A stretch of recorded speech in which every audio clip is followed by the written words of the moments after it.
how to give proper credits on Instagram. Alright, so let's begin with the video.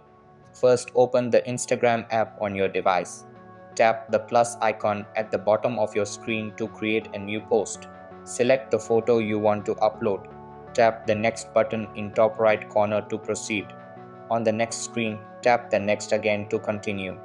Now, in the caption section, type photo credit followed by the username of original creator using the @ symbol.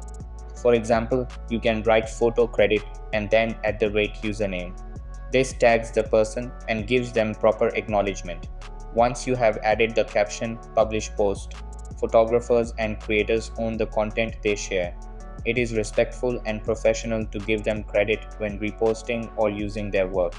Always double check the username to make sure you are tagging the correct person.